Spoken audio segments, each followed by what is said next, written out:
The Hollow descended upon Nexus Prime like a plague of metal and hunger. Thousands of the biomechanical creatures poured from fold space and began their assault on the station that had served as the heart of galactic civilization for 3,000 years. Defense platforms fired until their barrels melted and their crews died at their posts. The Council Guard fought in corridors and plazas with weapons that barely slowed the advancing swarm. Counselor Vethra huddled in the emergency bunker with the other surviving representatives and listened to the reports of doom. Section after section fell silent. The outer rings had been breached. The living quarters were being overrun. The Hollow consumed everything organic in their path and left only empty shells behind. Mevzan sat in a corner with his crest feathers limp against his skull. The Tyranny, who had argued so fiercely against human involvement, now said nothing. His eyes stared at the wall without seeing, and his hands trembled with the palsy of absolute despair. We should have listened. He whispered to no one. We should have listened. Vethra ignored him and focused on the communication panel. She had transmitted her acceptance of human terms on every frequency available. She had broadcast the emergency authorization across all council channels. She had done everything possible to formalize the request for help. Now she could only wait and pray that the humans would arrive in time. The bunker shook as something massive struck the station above them. The lights flickered and emergency systems activated with harsh red illumination. Through the reinforced walls, Vethra could hear the skittering sounds of hollow limbs scraping against metal. They had found the bunker entrance. The council guards took positions around the sealed door with weapons raised. Their faces showed the calm acceptance of beings who knew they were about to die. One of them nodded to Vethra, and she nodded back. There was nothing left to say. The door began to glow as hollow cutting appendages burned through the reinforced metal. The temperature in the bunker rose as the creatures worked. Smoke filled the air, and the guards adjusted their aim toward the weakening barrier. Then the station shuddered with a different kind of impact.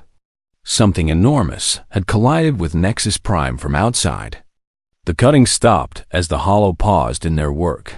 Vethra checked the external sensors and felt her heart surge with impossible hope.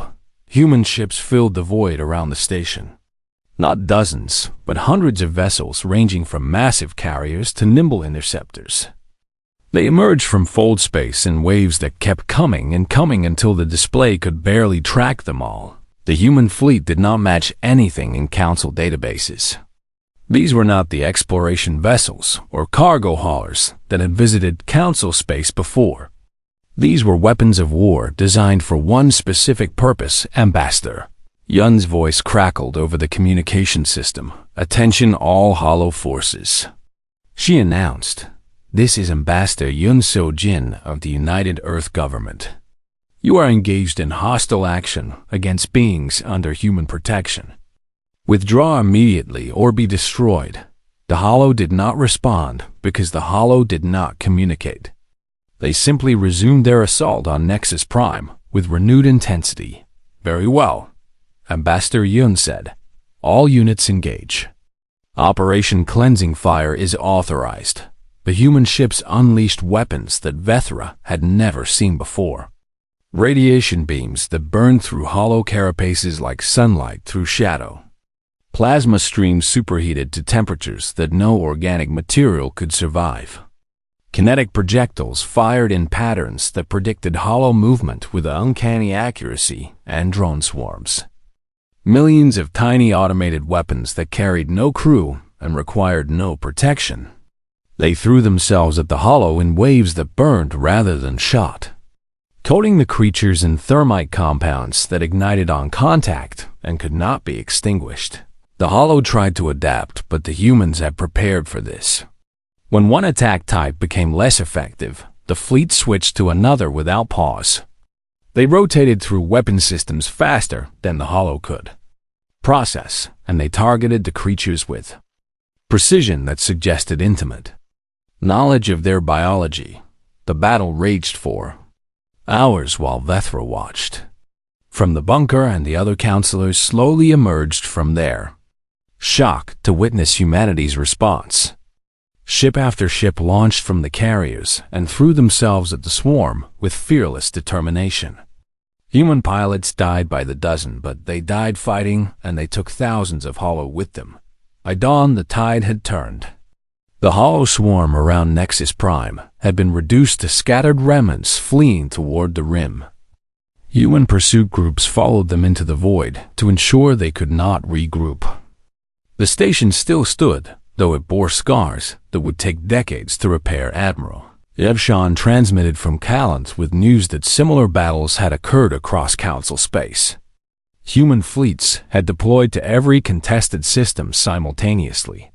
They had broken the Hollow siege at a dozen worlds and sent creatures running back toward the empty darkness from which they had emerged. 72 hours after the first human ships arrived, the threat was over.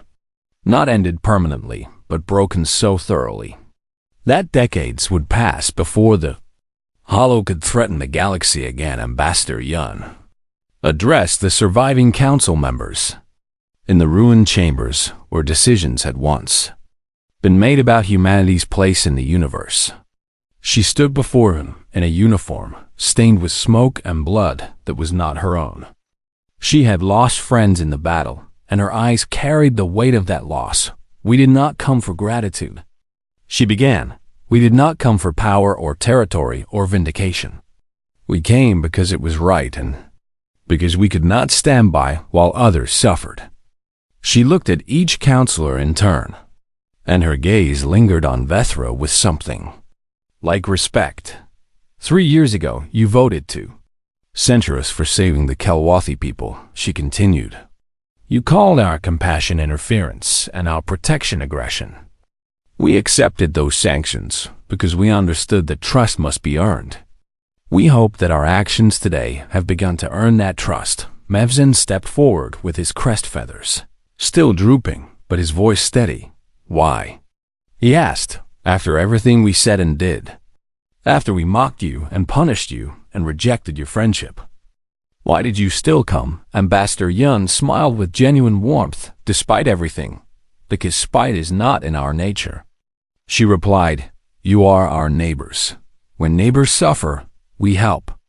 That is simply what humans do. The chamber fell silent as her words sank into minds that had spent generations viewing humanity as a threat to be contained.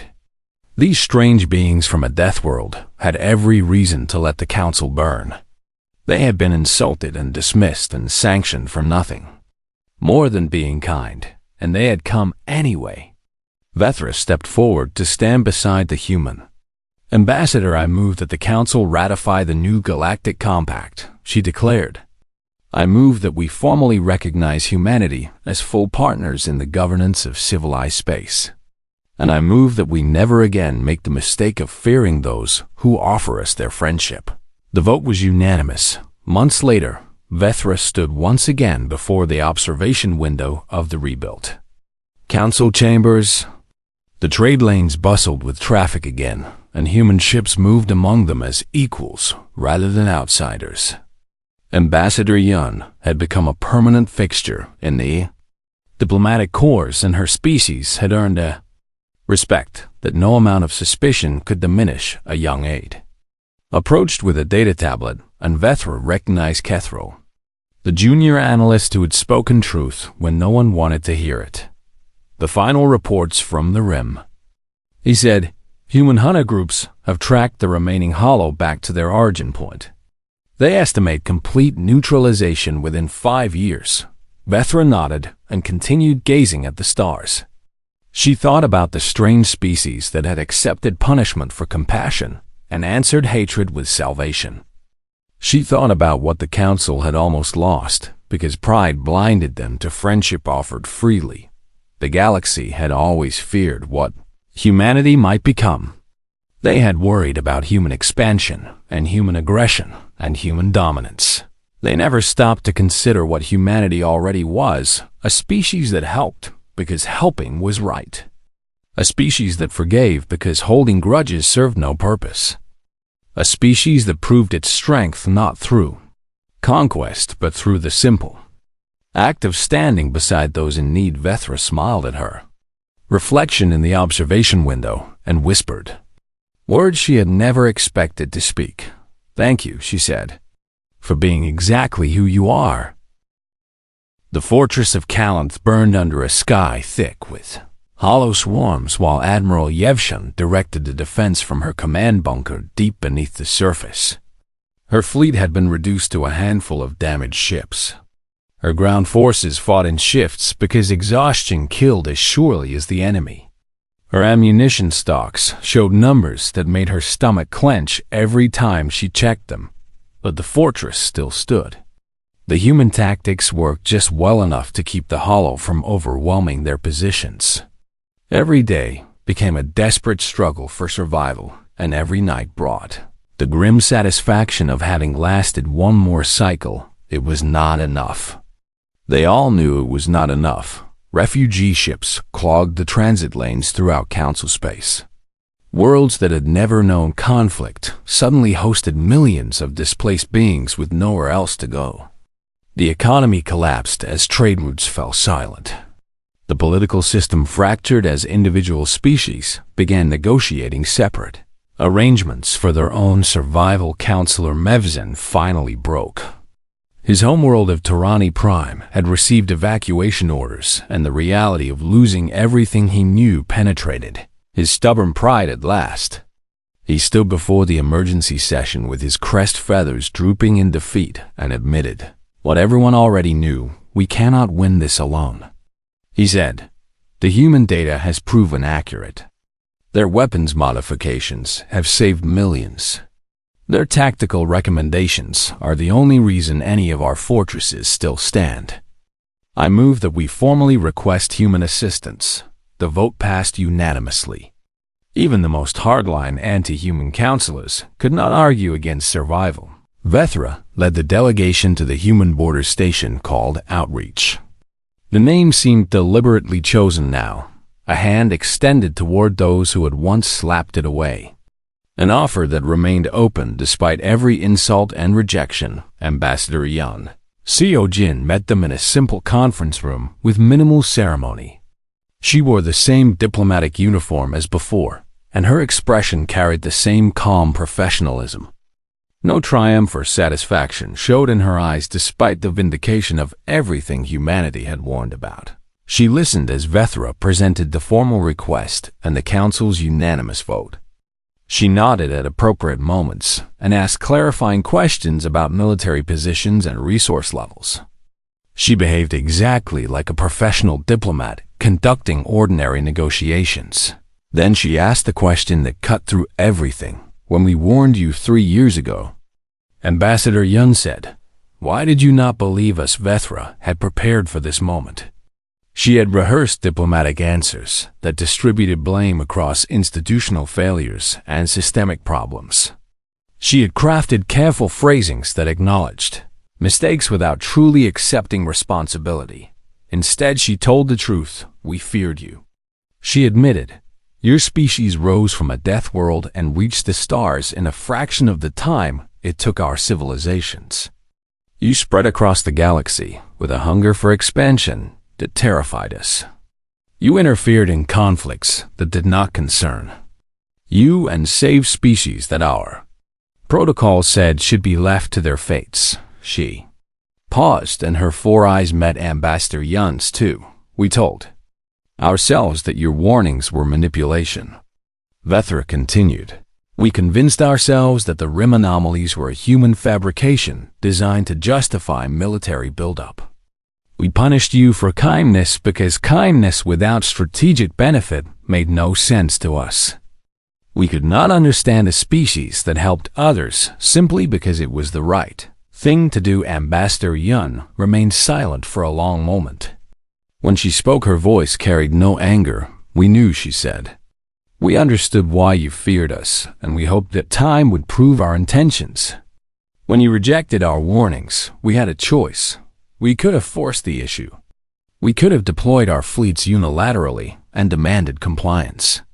Many of our citizens wanted exactly that. But we chose differently. We withdrew because we knew that trust cannot be compelled.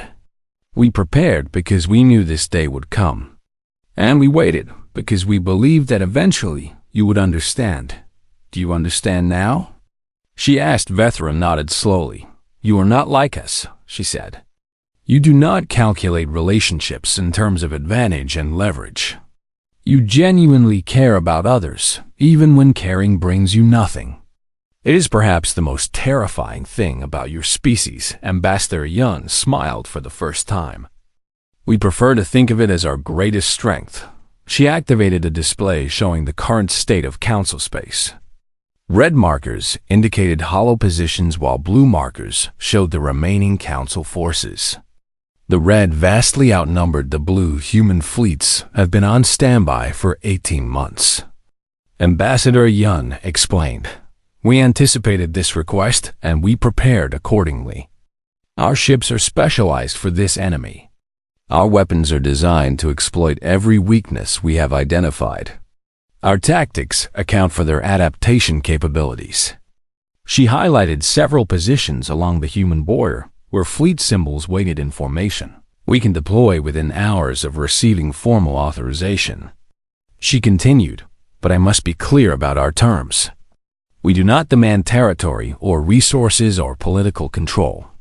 We ask only that the Council acknowledge the past and commit to a different future. What kind of future? Vethra asked. A partnership based on mutual respect. Ambassador Yun replied, no more sanctions for humanitarian intervention. No more penalties for protecting the helpless. No more treating human compassion as a threat to galactic stability. We want to be your allies. Not your servants and not your masters.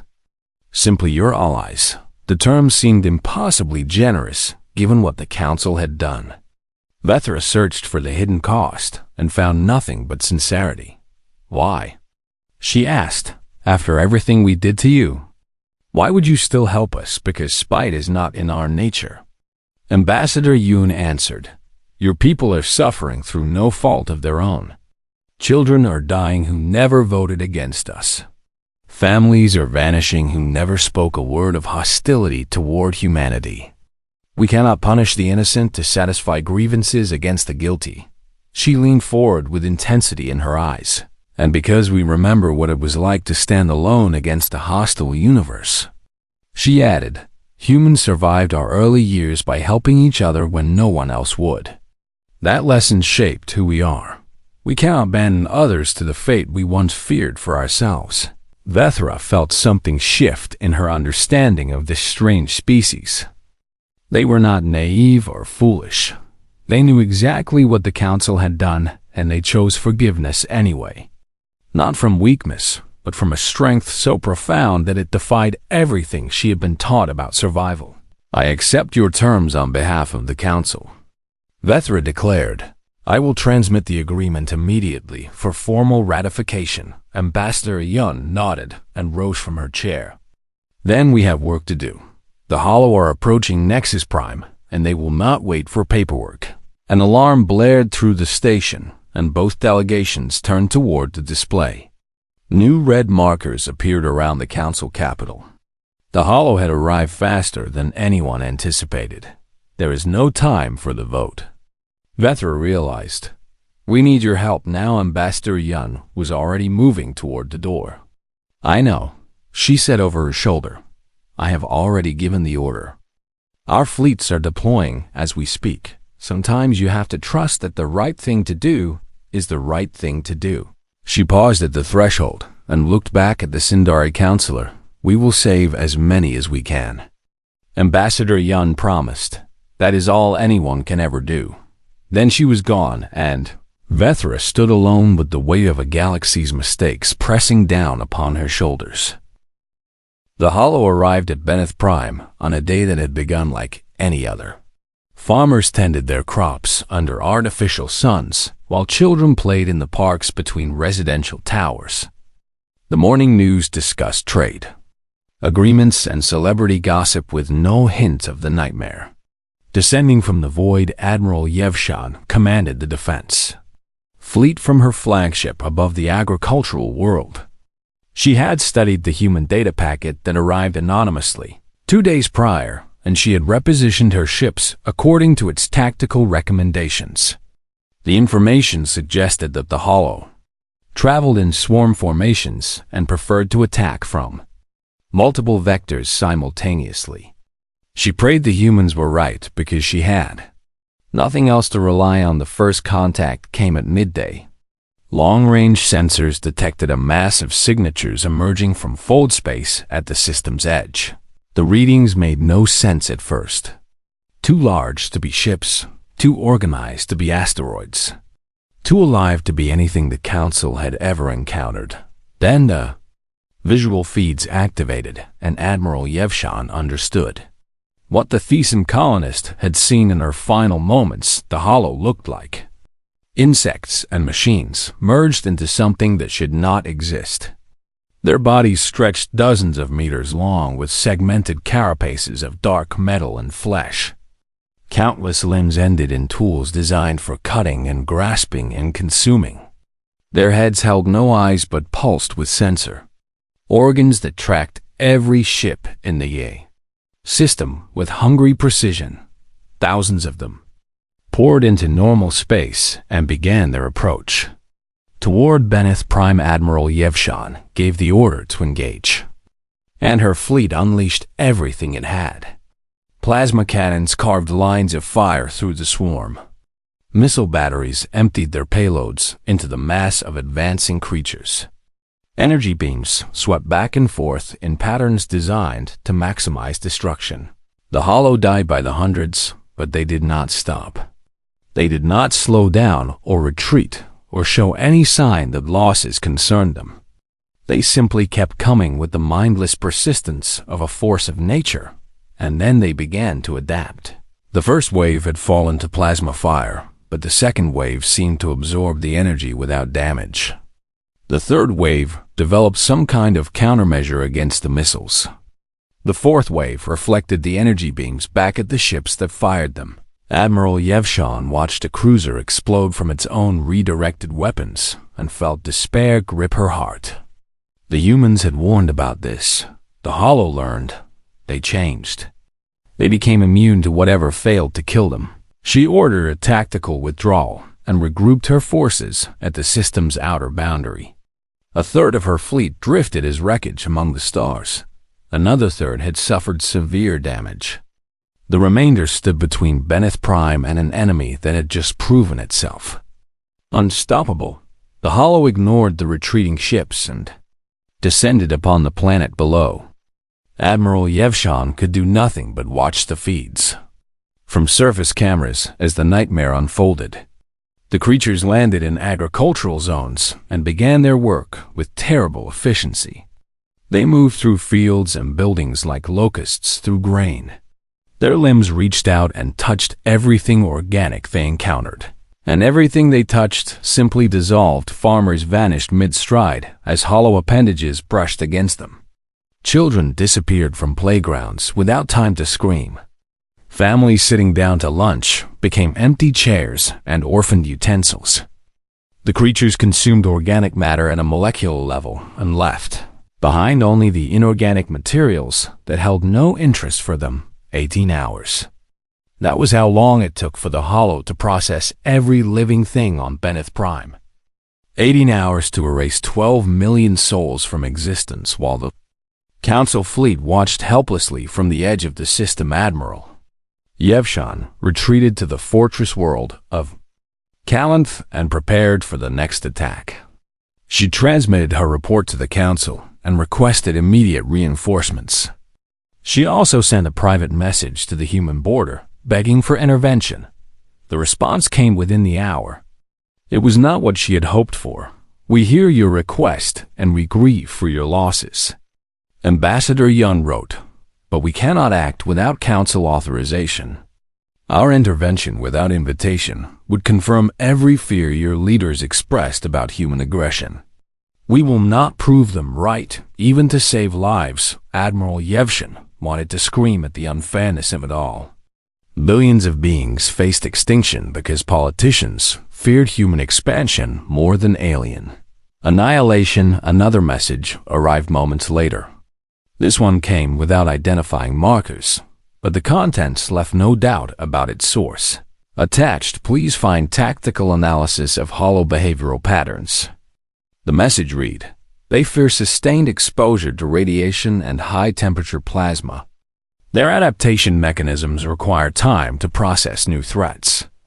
Overwhelm them with multiple attack types simultaneously, and they cannot adjust fast enough.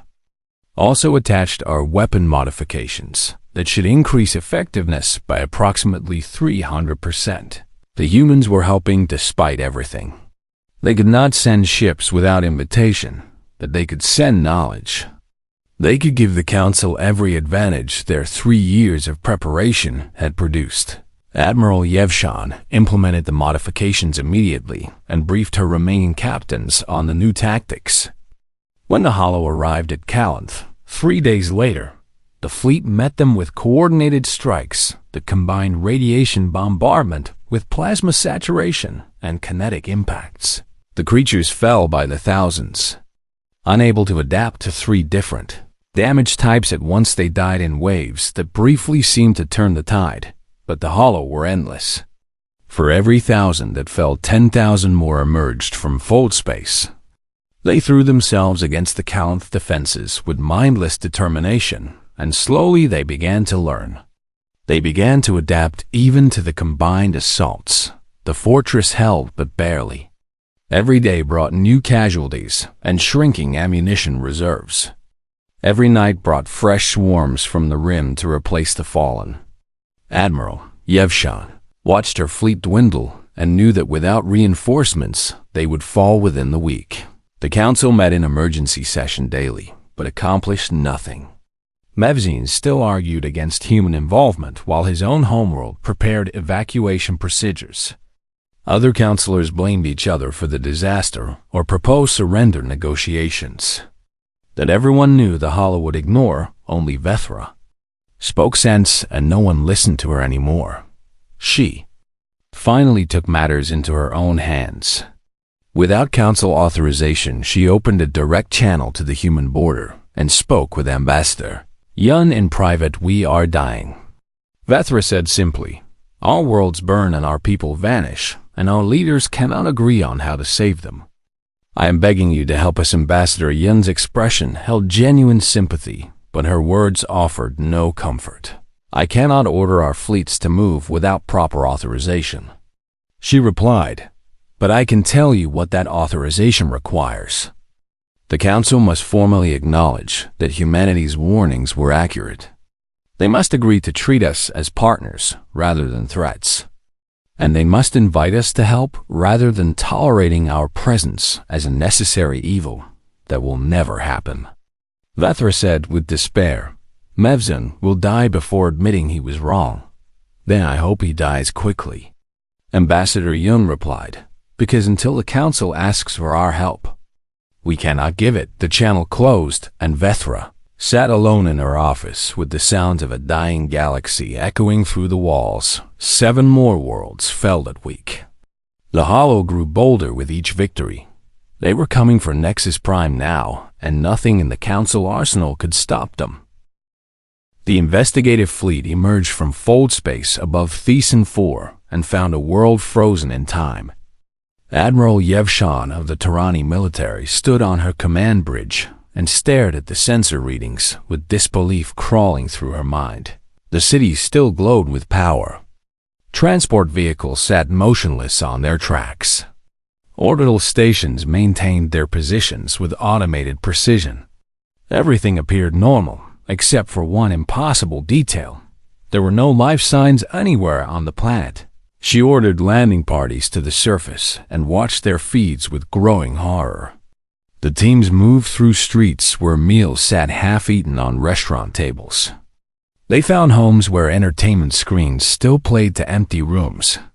They discovered hospitals where medical equipment beeped steadily beside beds that held nothing but rumpled sheets. No bodies, no blood, no signs of struggle or violence of any kind. The colonists had simply ceased to exist. One team entered a school and found classroom projects still displayed on walls. Tiny handprints in paint marked the entrance to a nursery where toys lay scattered across soft mats. A half-completed drawing rested on a small desk showing a child's interpretation of a starship with the words "My Daddy's Ship" written in careful letters beneath it. The soldier holding the camera let out a sound that might have been a sob. Admiral Yevshan ordered a full planetary sweep while she tried to make sense of the impossible. Thesan 4 had held 2 million souls, families and workers and children going about their ordinary lives. Now they had vanished without leaving so much as a footprint behind. Her communication officer interrupted her thoughts. "Admiral, we have recovered data fragments from the planetary defense grid.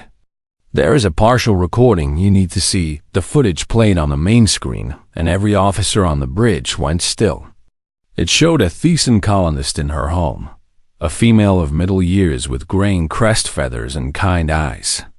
She appeared to be preparing a meal when something caught her attention outside the window. The woman turned, and her expression shifted through several phases in rapid succession. First came confusion as she tried to process what she was seeing. Then came recognition of something her mind could not accept. Finally came terror so pure and absolute that it seemed to age her face by decades. In a single moment, she opened her mouth to scream, and the recording ended in static. Admiral Yevshan gripped the railing of her command platform until her knuckles turned white. "What did she see?" she asked quietly. "Unknown," her tactical officer replied. "The visual data from her window was corrupted before the feed cut, but we recovered energy readings from that moment. The signatures match nothing in our databases. They also match the anomalies that the humans detected 3 years ago." The bridge fell into uncomfortable silence. Everyone present had heard about the human warnings. Most had dismissed them along with the rest of the council. Now they stood in orbit above a dead world and wondered if their arrogance had cost 2 million lives. Admiral Yevshan made her decision. "Set course for Morith Station. We need to confirm whether the same fate befell the other colonies, and send the priority message to the council. They need to see this evidence." The fleet found Morith Station in the same condition. Empty corridors where workers had vanished mid-task. Silent quarters where personal belongings waited for owners who would never return. A cargo bay where shipping containers stood open as if someone had been interrupted while loading them. The Vullan agricultural complex told the same story. Crops ready for harvest stood untended in vast greenhouse domes. Automated systems continued their work without guidance. The Farmers' Union Hall contained a half-finished game of tiles, with drinks still cold beside the playing board. 3 colonies, 4 million souls, all gone without explanation. The council emergency session convened as soon as Admiral Yevshan's report arrived. Councilor Mevzan immediately demanded answers, and just as immediately assigned blame. "This is human treachery," he declared. "They engineered these disappearances to make their paranoid warnings seem prophetic. This is revenge for the sanctions we imposed on their illegal activities." Councilor Vethra stepped forward with the data tablet containing the Admiral's findings. The energy signatures found at all 3 colonies matched the rim anomalies that humanity warned us about. She said, "There is no evidence of human involvement. Their ships have not crossed the border. Then they use proxies," Mevzan insisted. "Human deception knows no bounds." A new voice cut through the argument. "If I may offer a perspective," the chamber turned toward a display screen, showing a young analyst with pale scales and nervous eyes. His name tag identified him as Kethril, and he appeared terrified to be addressing the full council. The recovered recording from Thesan 4 shows a colonist responding to something outside her home. He said, "Her biometric data indicates genuine terror, not the performance of someone expecting a staged event. Whatever she saw was real, and it frightened her beyond reason. What does a junior analyst know of such matters?" Mevzan demanded I studied human psychology at the academy. Kethril replied, "Humans do not conduct false flag operations against civilian populations. Their cultural values prohibited. The emotional and political cost would outweigh any strategic benefit. You would defend the species that abandoned us. I would point out that they did not abandon us." Kethril corrected. "They withdrew after we rejected their friendship and ignored their warnings." "There is a difference." Mevzan sputtered with outrage, but before he could respond, the chamber's communication system activated with an incoming transmission. The signal originated from the human border. A human female appeared on the screen. Her uniform bore diplomatic insignia, and her expression carried neither hostility nor warmth. Only calm professionalism. "This is Ambassador Yun Sejin of the United Earth Government," she said. "We have monitored the situation at your Rim colonies, and we offer our condolences for your losses. We also wish to inform you that our long-range sensors have tracked the entities responsible for these attacks. They are moving toward your core systems at increasing speed." "What entities?" Vethra asked. "We call them the Hollow," Ambassador Yun replied. "Biomechanical organisms that consume organic matter to fuel their reproduction. They do not communicate because they have no interest in communication. They seek only to feed and multiply. We detected their approach 3 years ago, and we tried to warn you." The chamber erupted in cross-talk and accusations. Ambassador Yun waited patiently until the noise subsided. "We have spent the past 3 years developing countermeasures." She continued, "Our research indicates that the Hollow cannot adapt to certain forms of energy weapon. We would be willing to share this data with the Council in exchange for what?" Mevzan demanded suspiciously. "Nothing." Ambassador Yun replied simply, "The offer stands regardless of your political decisions. We do not believe in allowing innocents to suffer because their leaders made poor choices." She paused, and her eyes seemed to look directly at Vethra through the screen. "However, we will not deploy our forces uninvited. We will not impose ourselves on a galaxy that rejected our friendship. If you want our help, you must ask for it. Until then, we will defend our own borders and pray that your people survive what is coming." The transmission ended, and the council sat in stunned silence. Vethra looked at the star charts showing the trajectory of the Hollow and saw a straight line pointing at the heart of everything she knew. The humans had tried to help. They were still trying to help, and the council was about to vote on whether pride was worth more than survival. Councilor Vethra stood before the massive observation window of Nexus Prime and watched the empty trade lanes stretch into darkness. Her 4 eyes blinked in sequence as she processed the latest border reports, and her long fingers trembled slightly as she set down the data tablet. The human zones had gone silent, not destroyed. She reminded herself, simply abandoned. The distinction should have brought comfort, but instead it filled her with a dread she could not name. Destroyed colonies meant war. Destroyed colonies meant an enemy she could understand and fight. But empty colonies meant something else entirely.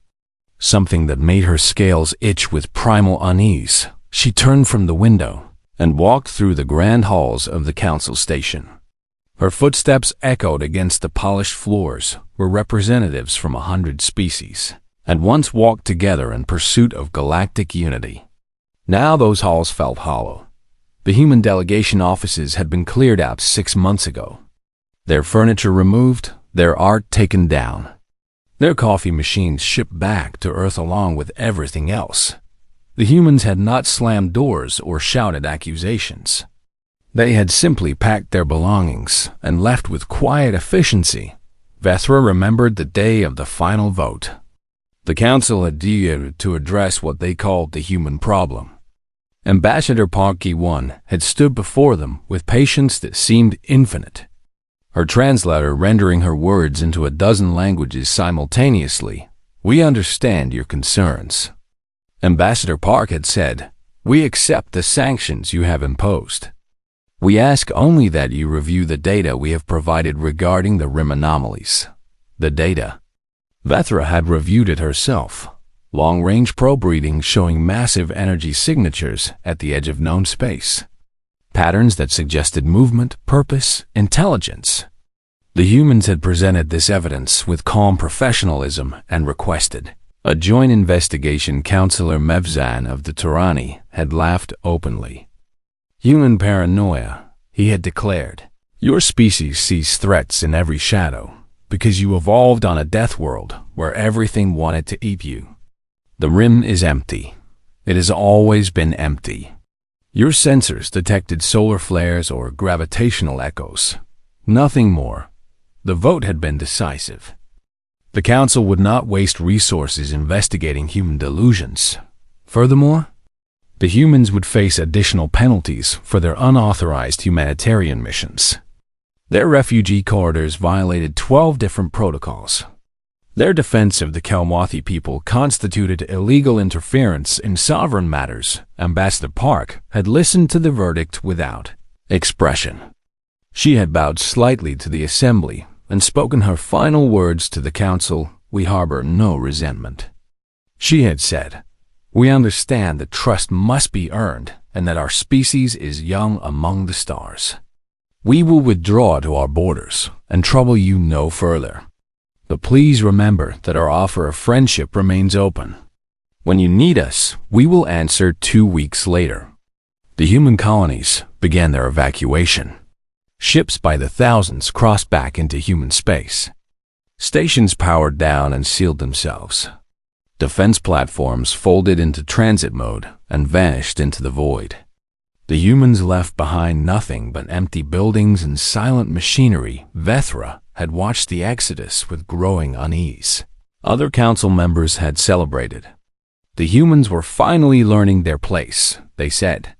Finally accepting that the galaxy did not revolve around their primitive notions of compassion and intervention. But Vethra had studied human history. She knew that this species did not retreat from fear or submission. When humans withdrew, it meant they had calculated the odds and decided their energy was better spent elsewhere. It meant they were preparing for something the rest of the galaxy could not yet see. The door to her office slid open and her young aide Kethril rushed in.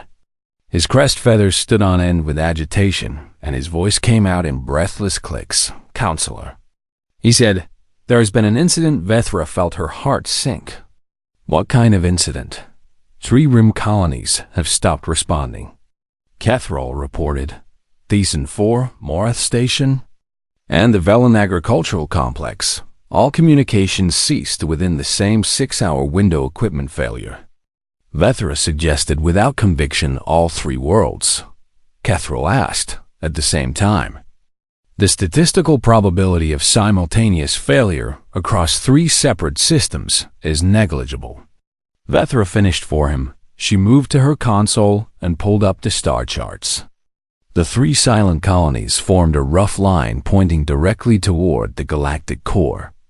Directly toward the populated heart of council space. She traced the line backward with one claw and felt ice form in her chest. The trajectory matched perfectly with the human warnings. The rim anomalies they had detected would have traveled along this exact path. Summon the emergency session. Vethra ordered. All council members must attend. Kethril hesitated. Councilor Mavzian will not be pleased. He has made clear that he considers the rim matter closed. Then Councilor Mevzan can explain to the families of 3 colonies why he refused to investigate their disappearance. Vethra snapped. Go now. The young aide fled and Vethra turned back to the window. Somewhere out there in the darkness, the humans waited behind their sealed borders. They had seen this coming. They had tried to warn the council. They had been dismissed and mocked and punished for their trouble. And now something had emerged from the rim to prove them. Right. Vethra thought about the human ambassador and her final words. When you need us, we will answer. The offer had seemed like a formality at the time. A polite nothing spoken by a defeated diplomat. But humans never spoke words they did not mean. Their language lacked the elegant deceptions that other species had perfected over millennia of political maneuvering. She pulled up the communication logs and found Ambassador Park's last transmission. A single message sent as the final human ship crossed the border to our friends in the Council. The message read, "We do not leave in anger. We leave because we have learned that some lessons cannot be taught. They must be experienced. We have prepared for what is coming. We hope you will prepare as well, but if you do not, know that we will still answer when you call. This is not a threat or a bargain. It is simply who we are." Vethra read the message 3 times and felt shame burn through her like acid. The humans had known, they had tried to help, and the Council had responded with contempt and sanctions. Now 3 colonies had gone silent, and the humans were nowhere to be found. She straightened her robes and prepared for the emergency session. The other counselors would demand explanations she could not give. They would search for someone to blame, and they would probably settle on humanity despite all evidence to the contrary. That was how the Council operated. Find a scapegoat, assign fault. Move forward without learning anything. But this time would be different. Vethra could feel it in her bones. Whatever had silenced those colonies would not care about Council politics or blame assignment. It would not negotiate or accept sanctions or bow to protocol. It would simply keep coming until someone stopped it.